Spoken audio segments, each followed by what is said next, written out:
And I guess it's about 5 after. Going ahead and get started with the prayer requests. I have Miss Donna down.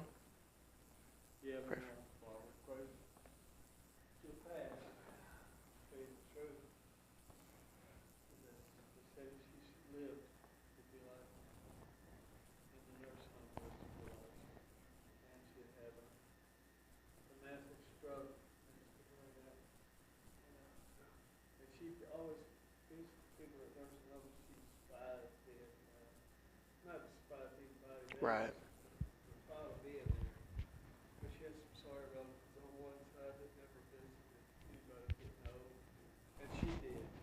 Right. Absolutely. Any other prayer requests?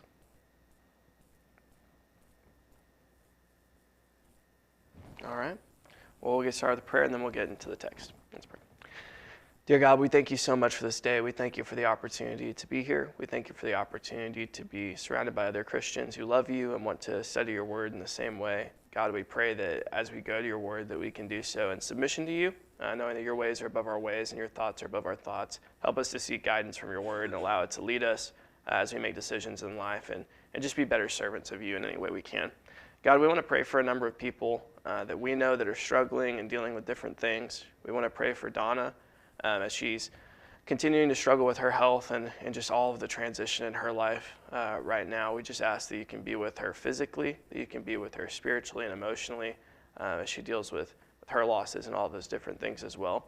We ask that you can be with the Gonzalez family as they continue to mourn their loss, and just, we know that there's not a quick fix to that. We know there's not a Band-Aid that you can put on that, but God, we just ask that you can be with them, that you can be close to them, and that you can comfort them in the ways only you know how. God, we also ask that you can be with Tony and his wife, Barbara. We know that the situation has worsened to a point where they're just waiting now. So God, we just ask that you be with Tony, that you be with the family as they wait, be with her as she's in the situation, be with the doctors, be with everyone involved, and just give them peace, give them clarity, and just give them your presence, which is able to overcome everything. God, we thank you so much for Jesus. We thank you for the life that he lived. We thank you for the death that he went through on the cross for our sins. It's in his name we pray. Amen. All right. We are starting Romans chapter 13 today. We finished Romans chapter 12 last week. Again, this is kind of the transition of the book where Paul's starting to really, really focus on application and more of just their everyday situations that come up, how they should treat each other, how they should live. The first 11 chapters of the book are focusing really on explaining theology, explaining our relationship to God, our relationship to each other in a grand scale. And now he's kind of focusing in on smaller things. Pray for those who persecute you, be good to people, all of those types of things. He's going to get into principles of conscience in the next chapter.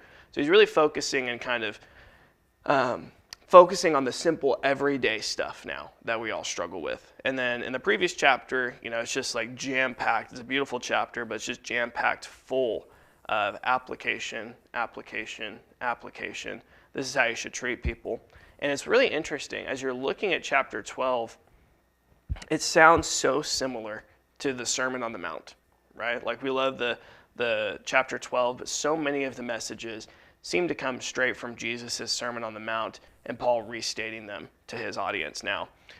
As we begin chapter 13, he's going to be talking about the government in the first part, and then in the second part he's going to shift a little bit. But if somebody could read verses 1 through 7 of Romans 13. 1 through 7.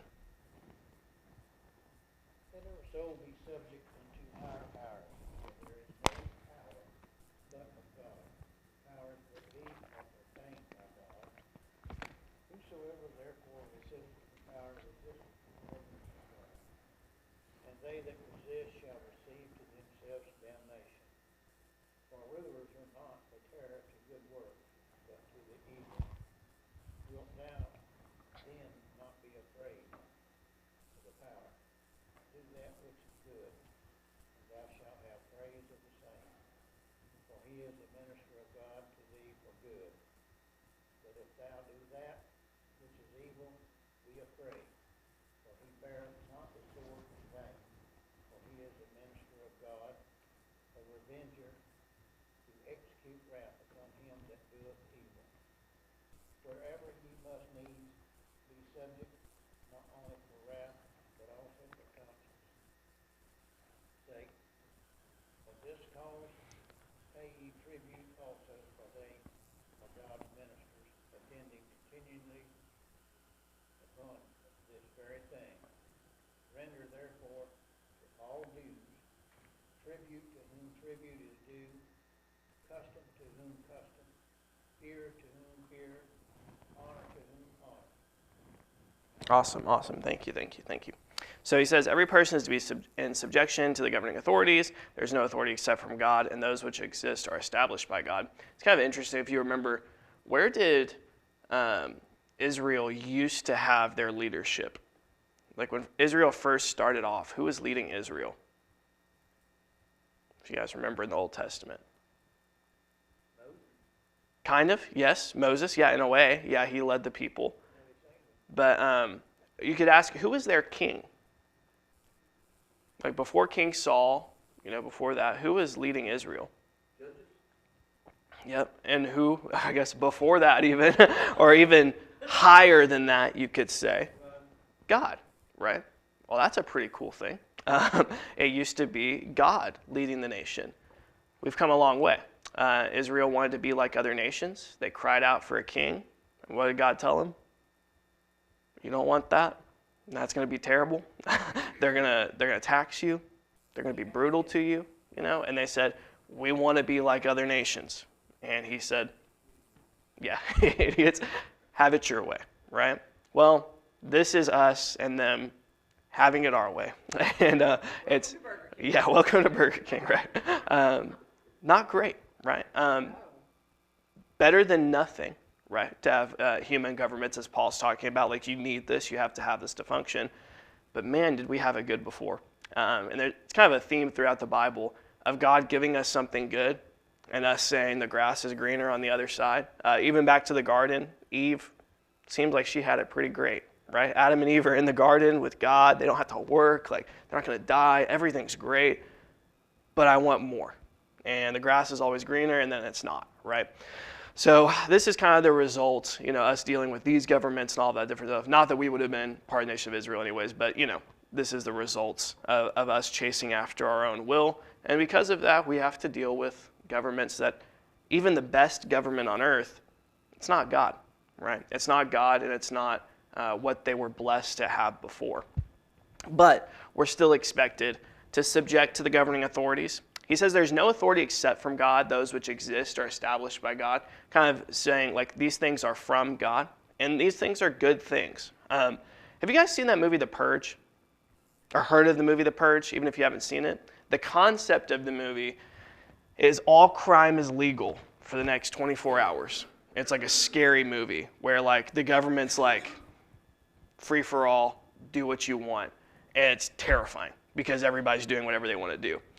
Well, if you didn't have any governing authority, that's the world we live in, right? Without any government. So we may complain about, I don't like the speed limit, I don't like taxes, I don't like any of those things, but I sure like that I can call 911, and I like that cops will show up. I like that we have jails.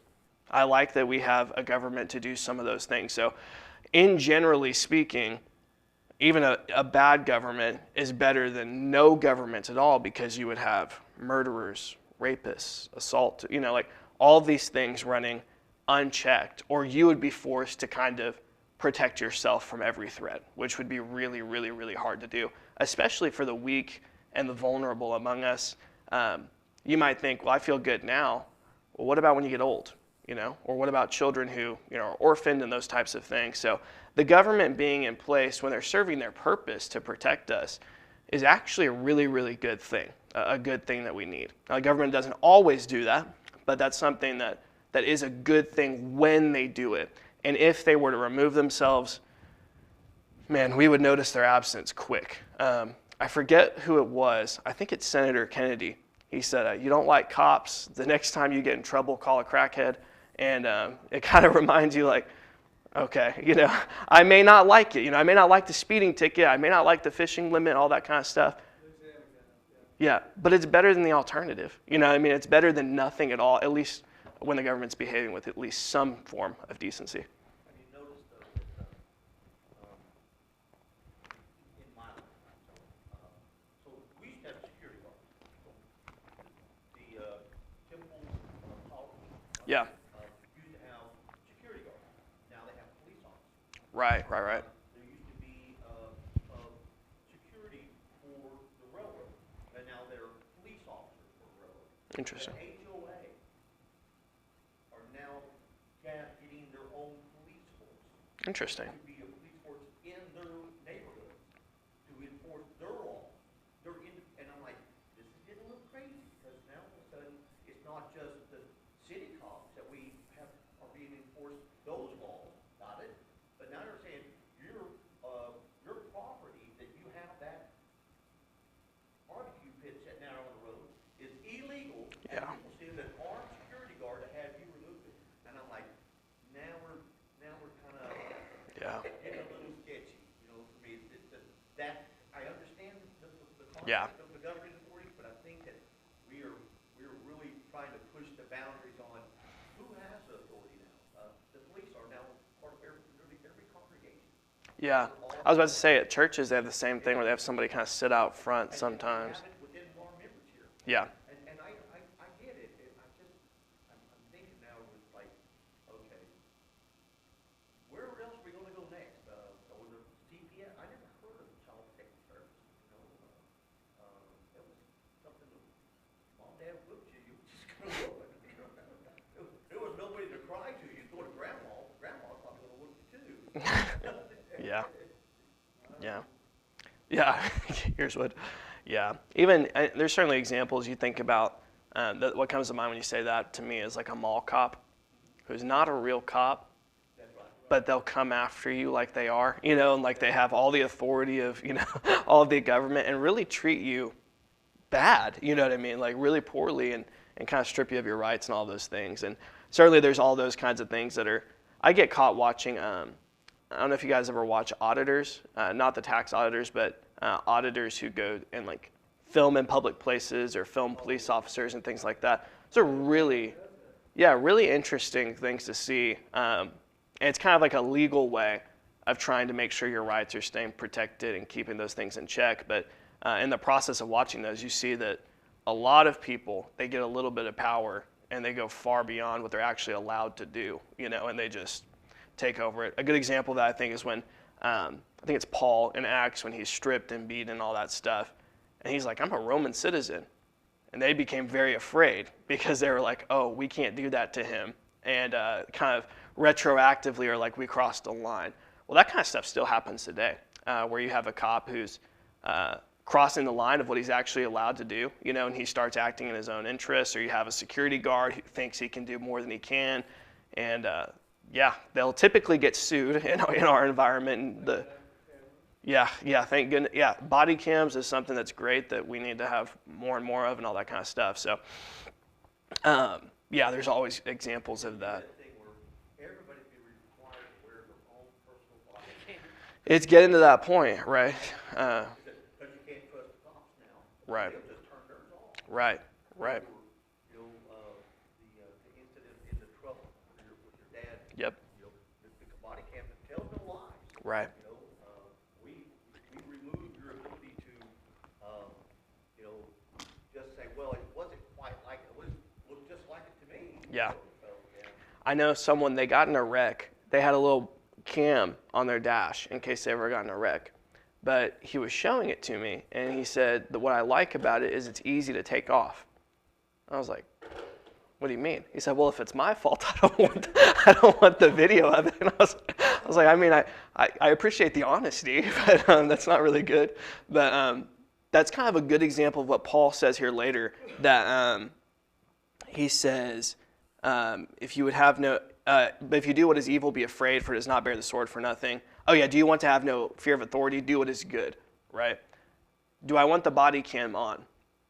Depends on if I'm doing something good or bad, right? So if the government, and again, this is like generally speaking, you know, not the exceptions of persecution, all that kind of stuff, but generally speaking, the government's doing their job Do you want to not be afraid of the government? Do the good thing. If I turn my body cam off, or I don't want video evidence, or I don't want witnesses to come forward, that's because I'm doing something I'm not supposed to do. So Paul's main point, it seems, they want to live, I don't know how far they would take this, they want to live evil lives and not be afraid of the government. And Paul's saying some amount of fear of the government's good. Some amount of fear of the government's good because you want criminals to be afraid. Like, we don't want to live in a world where people who do evil things and hurt people are not afraid if you call 911, right? You can actually see this in some countries. You can kind of see this over in the UK a little bit too, where the cops are not really allowed to use a lot of force, and people, it's scary. It's like, I don't want to live there because the criminals get away with so much and have been emboldened by a weak government who refuses to punish crime and refuses to use force. Well, I don't want that. I don't want the government hurting me for doing nothing wrong, but I don't want the government doing nothing because now I'm in a really vulnerable position where I have to protect myself. I see videos all the time of the UK, how they'll arrest somebody, like, let's say there's an abortion clinic right there, Mm-hmm. and they'll even just have a sign, not saying one word to anybody, just a sign about it, and they'll arrest them. And Yeah. they have, I've seen some, those people, I don't know what happened to England, they're messed up, they really are. Yeah, absolutely. There's a guy, he has I encourage you guys to ever watch him if you're interested in this kind of stuff, but he has a YouTube page and I think Facebook page is called Abolitionists Rising, and he's an abortion abolitionist, so pushing for it to be, fully removed and all that stuff. And he's really, really good videos where he talks to people and has good conversations with them. But time and time and time again, someone calls the cops because they don't like what he's saying, and then the cops show up and say, look, you're bothering people, you're distressing people, you need to leave. And they can't really do that. So it turns into a conversation about what his rights are, what he's actually allowed to do. But it's really telling sometimes that what we don't actually want is the government to enforce the law sometimes. What we want is the government to enforce what I think is right. And the world does that a lot. So we have to be careful of that. And I think he does a good job of pressing his rights without being like really, really ugly to the police. So it's a good example of something like that. You don't have to just roll over and be like, yes, violate my rights, do whatever you want. You can press your rights and say, hey, no, I'm allowed to do this. So he's a good example of how to do that if you guys are interested in that kind of stuff. I think you had a hand, right? The first part says, very end of it says, practice. This isn't a one-time thing. Yeah. So this isn't like, I made a mistake. Yeah. I zigged when I should have zagged, right? This is someone who repeatedly abuses their position. I believe that this is what he's really dealing with this text. You're going to have people who do it because it was the moment demanded it, and then you have people who do it because they intend to use their authority against you, and that's the person that he's really saying, look, this guy is headed for grief, but not for you. Yeah. God will rectify the situation. It's just not your job to. We had that conversation. There is a point where I say, eventually I would stand up. I will not allow you to simply abuse me because you have the authority to do so. But I do believe there's a fine line between when do you say enough's enough? Right. And move there. But it really boils down to the person that is actually practicing. They intend to do this. Yeah. That is the evil part. Yeah. And I think while we're talking about that, some people look at this and they're like looking around the governments of the world and they're like, I don't see how all of these governments are a minister of God, right? So it's hard when you look at like abuses. And I think something that can help us remember is if you look at Proverbs, for example, it says that if you raise up a child in the way of the Lord, when he's old, he will not depart from it. And there's a lot of generally true statements that are not true in every circumstance, right? This is one of those things, when he's talking about the governments being good forces, all that kind of stuff, obviously, he knows what a bad government looks like. He's under a bad government. but this is a general truism, right? Like generally speaking, they oppose evil and protect good. Generally speaking, not always. It doesn't mean that everything the government does is good. It doesn't mean they always do that. All you have to do is look at different governments around the world, just in the news today, like Iran, and the things that their governing authorities are doing to them is horrifying. It's certainly not good. It's certainly not a minister of God doing what God wants. But this is a general truism, and Paul doesn't mean for you to take this to say, well, if the government says it's good, then we got to do it. Or if the government says abortion's good, that means abortion's good. That's not what he's getting at. And it's important to realize that's not what he's getting at. This is a generally true statement. Even as you look at Jesus' life, the government killing Jesus, terrible, evil thing to do. So like he's very aware of governments doing evil things. He's not trying to say that every action they take is good. General truism. He says this is why you pay taxes for rulers devoting themselves to this very... Oh, sorry, I skipped over. Verse 5. Therefore, it's necessary to be in subjection, not only because of wrath, but for conscience sake. So why should we be in subjection? You kind of have two reasons. One, if you're not in subjection to the government, what's going to happen to you? Yeah, you're going to feel the wrath of the government, right? So wrath. But the other's for conscience sake. Like just, if you love God, you want to do what he says, he told you to do it, I'm going to submit to him. So it's kind of like you think of really anything in life. Why should I be a good employee? Well, do you want to be financially successful? Do you want your boss to promote you? So there's the one immediate physical reason, but then there's also just a spiritual reason that we're supposed to do everything as if we're doing it for God, and God calls us to be good employees and calls us to work hard. So I have a physical motivation, an obvious immediate motivation, but I also have a spiritual motivation to serve God as well. He says, for because of this you also pay taxes, for rulers are servants of God, devoting themselves to this very thing. Render to all what is due to them, tax to whom tax is due, custom to whom custom, fear to whom fear, honor to whom honor. This is kind of what Jesus said when they asked him, is it lawful to pay the poll tax? And then he asks them to give him the coin, and he shows Caesar's inscription on it. Give to Caesar what is Caesar, give to God what is God's.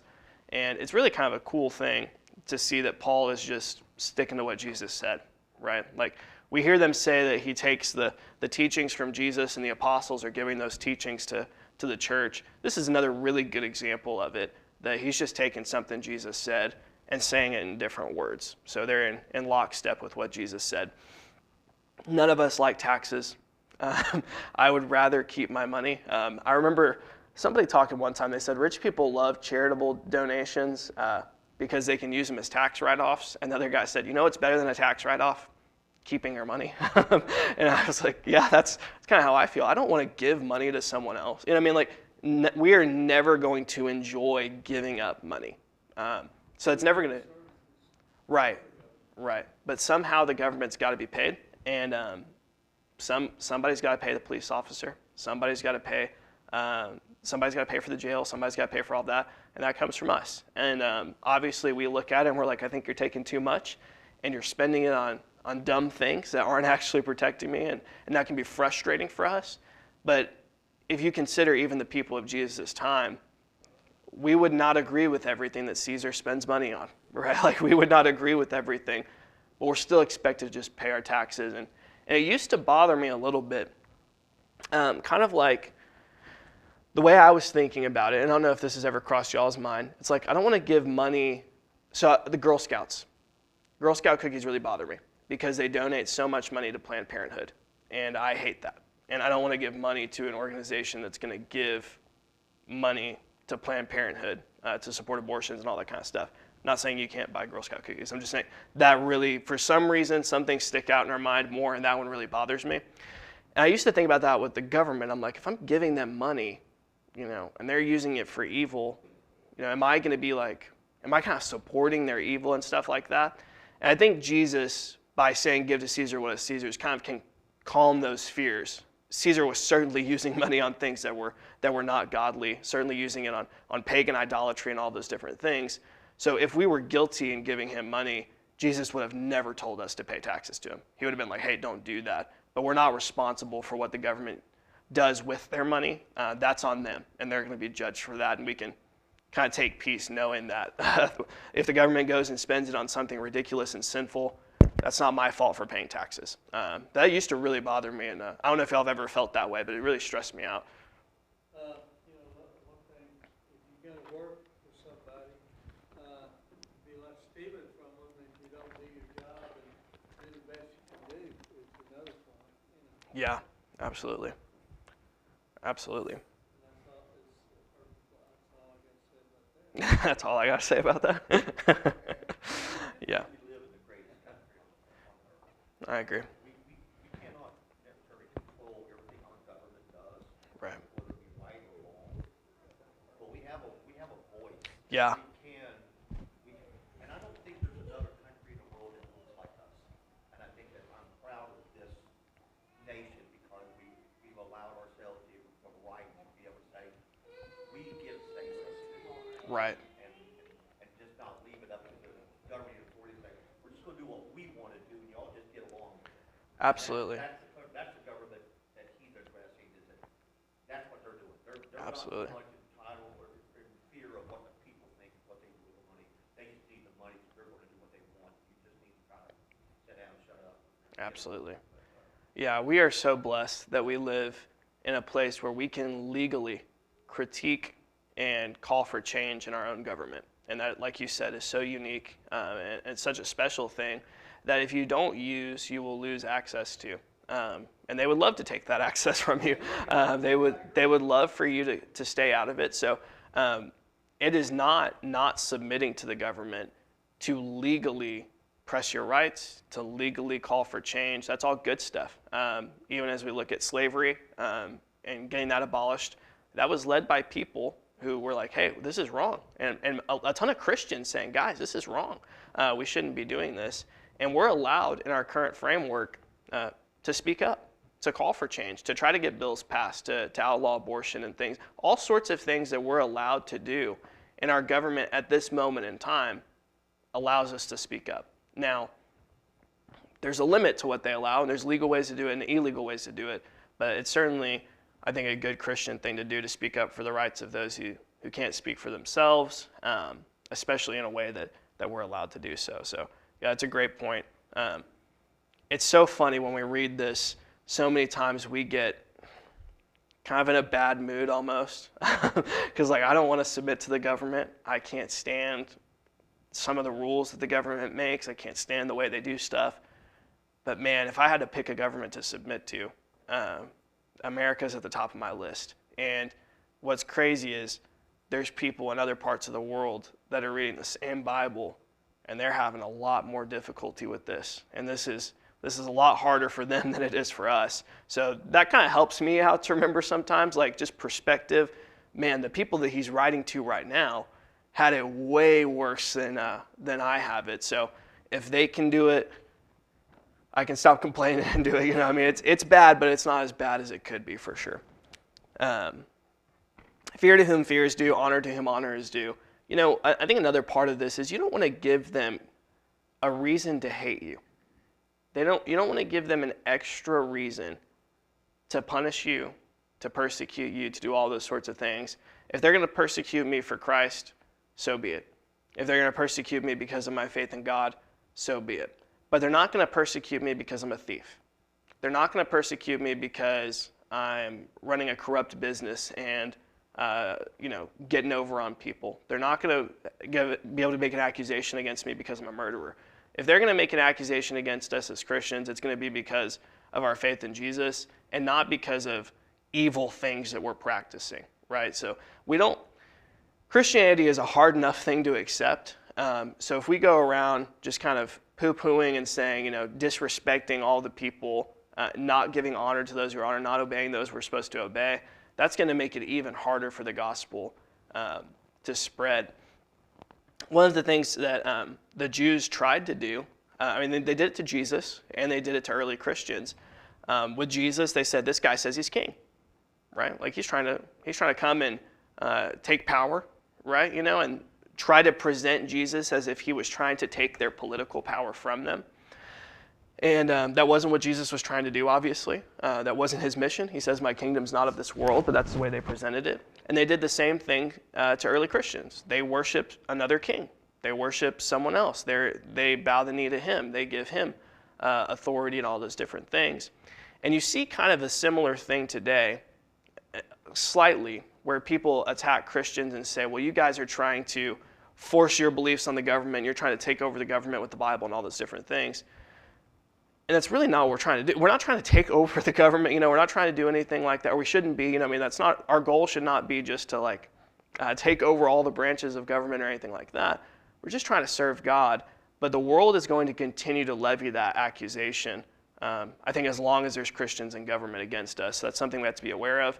And by being as obedient as we can in good conscience, that we can kind of take away some of those threats. Say, look, no, I'm a law-abiding citizen.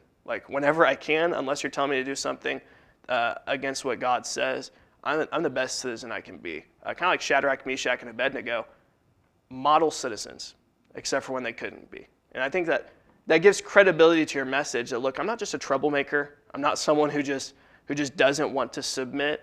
If I'm rebelling against the government, it's for good reason, right? It's not just because I feel like it, if that makes sense. So showing honor on a day-to-day basis, showing that you have respect for the authorities on a day-to-day basis, showing that you appreciate them on a day-to-day basis, gives credibility to yourself when you do have to take a stand against what they're doing, and shows this isn't just me being a rebellious person. If the guy who's constantly stealing cars, selling drugs, doing all that stuff, says, you know what, I can't stand what the cops are doing, you're like, okay, big surprise, right? But if you're a person who's constantly submitting, even when you don't like it, but you're submitting and trying your best to be obedient, trying to show respect, all those different things, and then you stand up and say, look, I can't go with you here. I think that shows, well, this isn't just a rebellious person. So I think it gives credibility when we do stand up.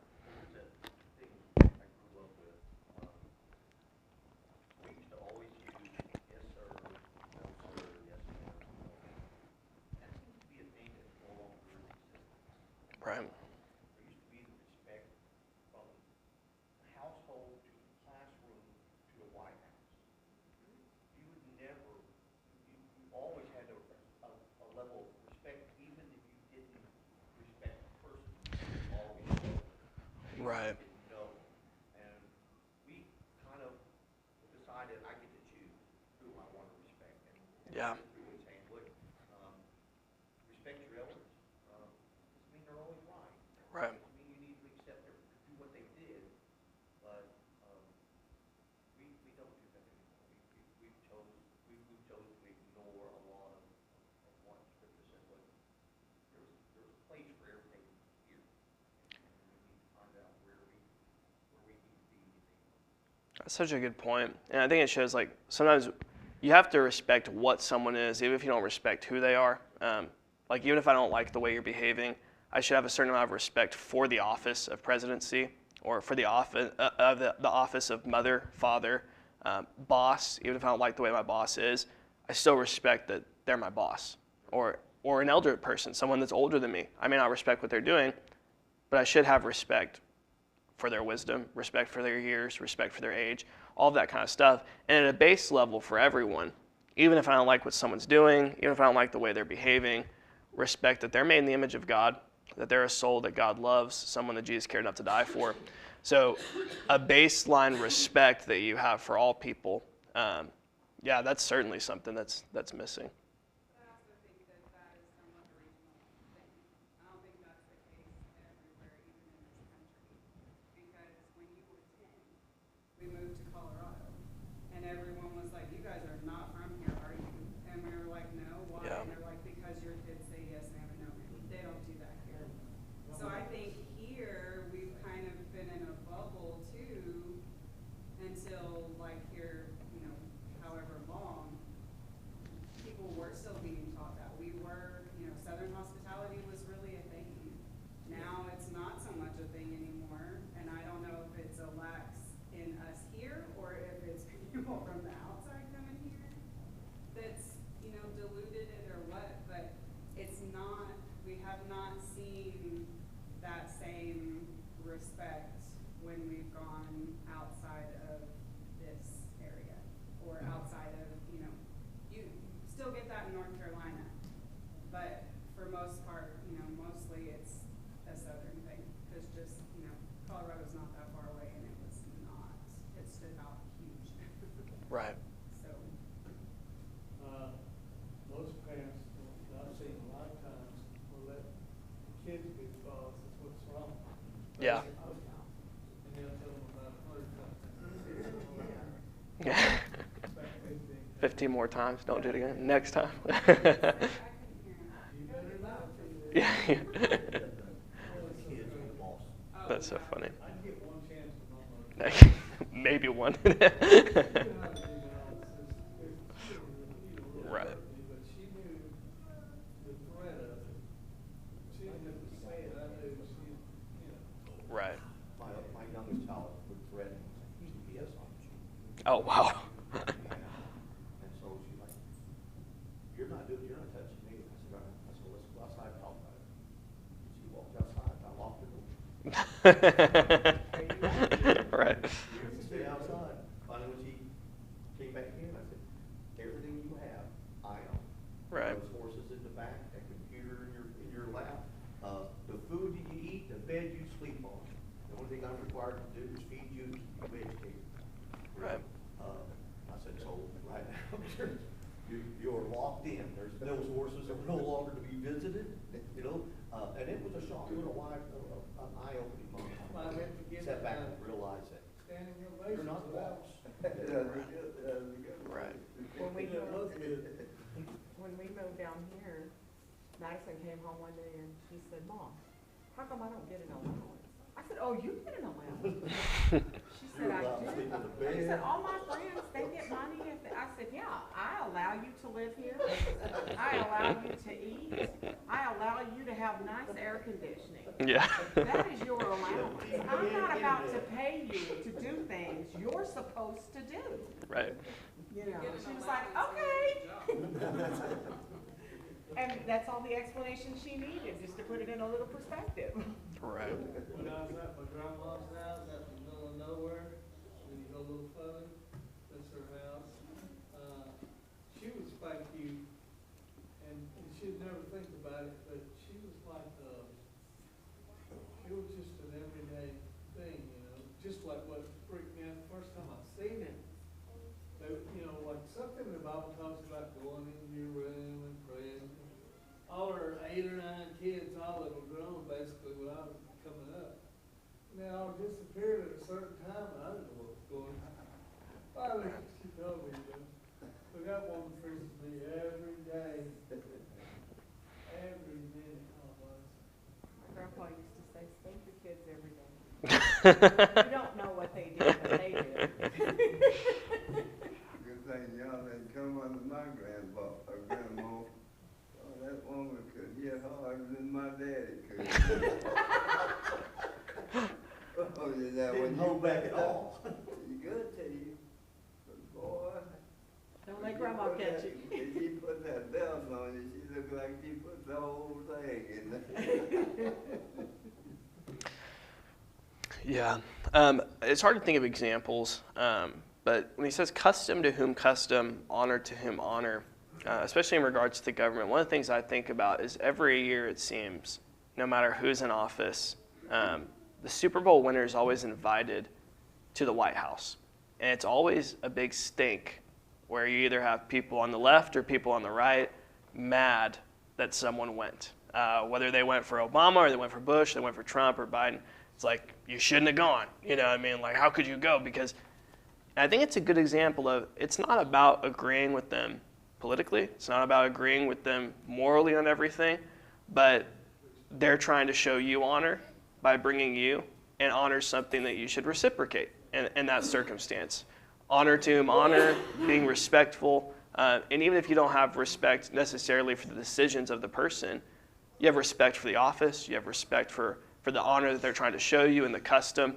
And that's a good example of something where, if you try to separate from everyone that you have any type of moral disagreement with, well, you're not going to be able to associate with anyone at all. You know what I mean? We're always going to be able to find disagreements with people. So That's a good example, I think, culturally of things like that, where just try to be as respectful, try to be as kind as you possibly can, and show reverence for the position, even if it's not for the person. I'll read this quickly. I don't think we're going to get through all of it. We have 5 minutes. He says, "Owe nothing to anyone except to love one another. For he who loves his neighbor has fulfilled the law. For this, you shall not commit adultery, you shall not murder, you shall not steal, you shall not covet. And if there is any other commandment, it is summed up in this saying, you shall love your neighbor as yourself. Love does no wrong to a neighbor, therefore love is the fulfillment of the law." Again, this is like coming straight from Jesus. All of the law and the prophets can be summed up in love the Lord your God with all your heart, soul, mind, and strength, and love your neighbor as yourself. This is something that I think people miss a lot when they think of the Old Testament and the New Testament. They think of the Old Testament as angry God, war, punishment, all those different things.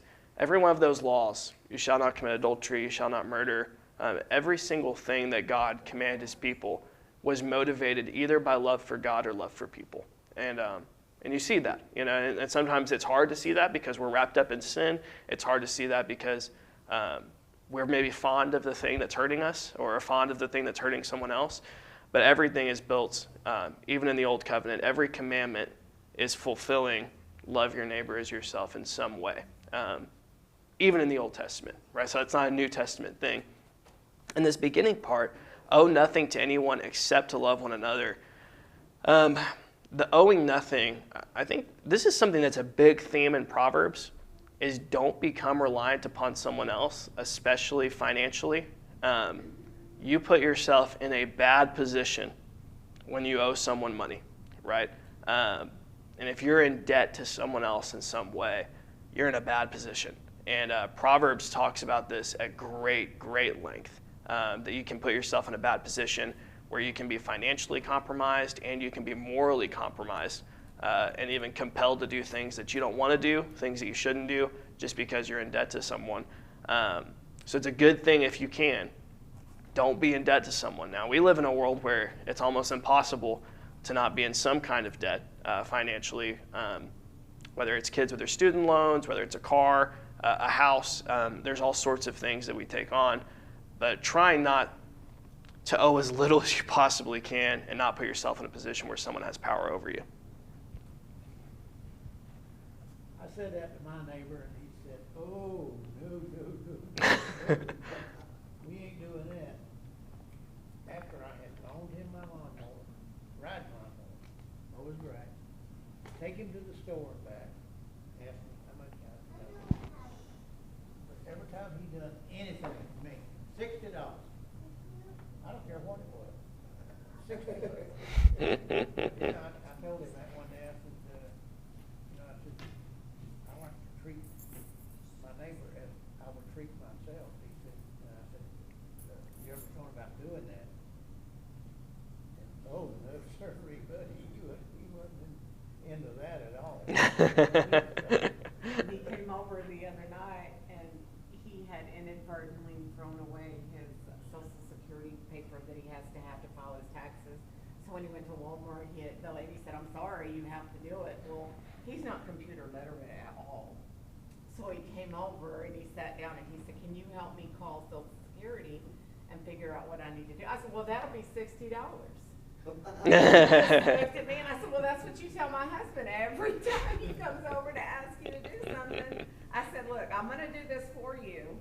And we did it. We got it ordered. And they were going to send him. I said, "But the next time my husband brings something over there, I don't want to hear about $60. Right. And he said, "Okay." Yeah. Yeah. Well, If you owe someone something, you just put yourself in a bad position to where you have allegiance to more people than you want to. They have a sense of ownership over you. They have, and again, if you read Proverbs, this is repeated over and over and over and over and over again. Please don't do this, and don't put yourself in a position where you're trying to have people that owe you either. It's bad for everybody. So just trying to keep yourself clear from motivation. So many times you see politicians who take money from organizations, and that money is not just a donation. There's strings attached, right? You're expected to say certain things and promote certain things and vote a certain way, and it's like, I'm not even, because I owe someone something, I'm not actually allowed to speak what I think. I'm not actually just allowed to do what I think is best. I have outside force that's not necessarily good compelling me to act a certain way. And that's the same thing. If you owe someone and you're in a position where they have a sense of ownership over you because you're in debt to them, that's an outside voice that may not necessarily be good.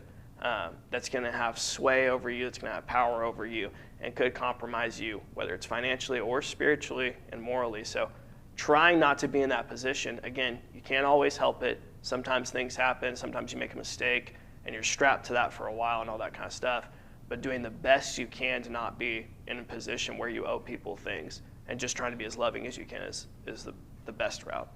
It's all, in my world, it's you owe me one. Yeah. Yeah.